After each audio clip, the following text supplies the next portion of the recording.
আসসালামু আলাইকুম। আজকে ডে ওয়ান ভিডিও রেকর্ডের ভ্লগের প্রথম তো ঘটনা আছে যে আজকে এটা প্ল্যান করছিলাম সকালবেলা থেকে এদিকে আসবো হাঁটছি। তো আসার সময় আর কি যা বাসা থেকে যখন বাইরে হইলাম তখন দেখা যায় যে গেটের সামনে কয়েকজনের দেখা হয়েছিল, বাট ওইভাবে আইকনটা কারো করি নাই। ওইখান থেকে আসলাম, আসার সময় হচ্ছে যে তোমার আর ওই দোকান ও আর কি আমাকে অনেক লক্ষ্য করছিল। তো দেখা যায় যে আমি আইকনটা করি নাই, এইভাবে আর কি অনেক কানাকান কন্টিনিউ করছিলাম। তারপর হচ্ছে উনি বাটও আমাকে করছে, এর আগেও দেখছিলাম যে ও আমাকে লক্ষ্য করছে। তো ঘটনা আছে যে একদিন ফেললে কথাবার্তা বলবো। আর হচ্ছে যে তোমার তো খালা আবার দেখছিলাম যে ঘর থেকে বাইরে ছিল। তো আমাকে দেখি কিছুটা আমি কথাবার্তা বলি নাই, ওইটা আর কি মানে হ্যান্ডেল করা লাগবে এই ধরনের সিচুয়েশন, যাতে এর পরবর্তীতে না হয় ওই ধরনের হ্যান্ডেল করা লাগবে। আর হচ্ছে যে তোমার যে আসলাম এখন জোরে আসলাম, ওইখানে একটা ফলো করছিল, ব্যাপার না, বাট আমি খুবই ইন্টারেস্ট দেখাই না, আমি আমার কাছে অগ্রসর হয়েছিলাম। তারপর ওই দিক থেকে তোমার আসলাম হচ্ছে যে তোমার ওই যে আসার পর হচ্ছে যে তোমার করলাম, ওইদিকে আসলাম, ওই কভার্ড ব্রিজের এখানে একটু লেট করছিলাম। লেট করার পর তোমার এদিক সামনের দিকে অগ্রসর হয়ে যায় এইদিকে এসে এই যে এই মাঠে ঢোকার ওই পাশে যে বট গাছের ওই পাশে আমি বসে গল্প করবার দেখছিলাম, তাদের সঙ্গে যে কথাবার্তা বললাম। তো ভালোই লাগছিল, অনেক কিছু বিষয় জানলাম যে এখানে এই নদী গেছে কোথায়, এই কথা বলে কথা ওপেন করছিলাম।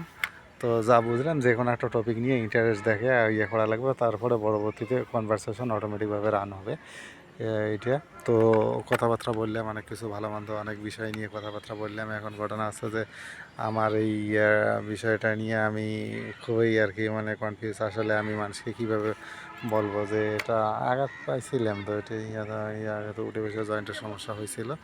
আর মাঝে মাঝে থেকে মানুষের চলাফেরা দেখা যায় যে নর্মাল জীবনে একটু লেজিনেস ফিল করা হয়, কিন্তু এত না। আর মনে করো যে যদিও সমস্যা দেখা যায় চলাফেরা করতে, তাহলে এটা অনেক বয়স হয়ে যায় হয়। তো আমার ওইটা জায়গা ওইভাবে হয়েছে, বাট এখন দেখা যায় ওই সময় অত ট্রিটমেন্ট করতে পারি নাই, আর নিজেও বুঝি নাই যে ভবিষ্যতে আসলে এই ধরনের হবে। তো যার ফলাফল আজকে অনেক আচ্ছা যাই হোক, এখন তো অনেকগুলো স্টেপ নিচে, আশা করি ওভারকাম করব।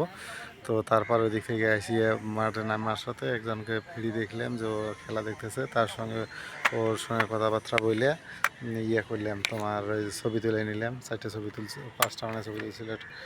ছবি তোলা তোমার পর হচ্ছে তোমার ওই দিকে আসলাম, এইদিকে আবার মাঠে দেখলাম যে কয়েক মহিলা বসিয়ে গল্প করতেছিল, তাদের সঙ্গে কথাবার্তা বললাম। বলার পর হচ্ছে যে তোমার ওই দিক দিয়ে মাঠের ওই দিক দিয়ে আসলাম, এখন আবার 2টা ছেলে বসিয়ে বাদাম খাবার লাগছিল। ভাবছিলাম যে তাদের সঙ্গে এটা ওটা বিষয়ে আলাপ করবো, বাট তারা ওইভাবে আর কি মানে আলাপ বাড়ানোর জন্য রেসপন্স কোনো আগ্রহ দেখি নাই। পরে ডিসকন্টিনিউ করে এইদিকে এসে খাড়া হইলাম যাতে বল যাতে না লাগে, সুন্দর দৃশ্য যাতে দেখতে পারি, সেই জন্য গাছের বসলাম।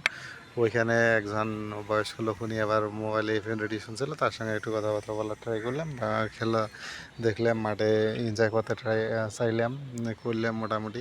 তারপর হচ্ছে যে তোমার উনি চলে গেল, সে ঘোরাঘুরি দেখাদেখি করলাম। এখন এই যে মাঠে আসলাম, হাঁটাচলা রেকর্ড করলাম, সবুজ মাঠে হাঁটলাম, ভালোই লাগলো। এখন যাবার সময় কিছু সিজনাল ফল আর হচ্ছে যে তোমার নিয়ে সিরিয়া আর হচ্ছে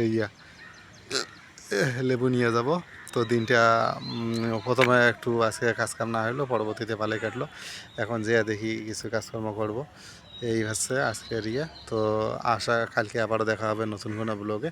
সেই পর্যন্ত ভালো থাকবো আশা করি, আপনাদেরও সৃষ্টিকর্তা ভালো রাখুক সেই প্রার্থনাই করি। বলে ধন্যবাদ, আসসালামু আলাইকুম সবাইকে এতক্ষণ পর্যন্ত সাথে থাকার জন্য।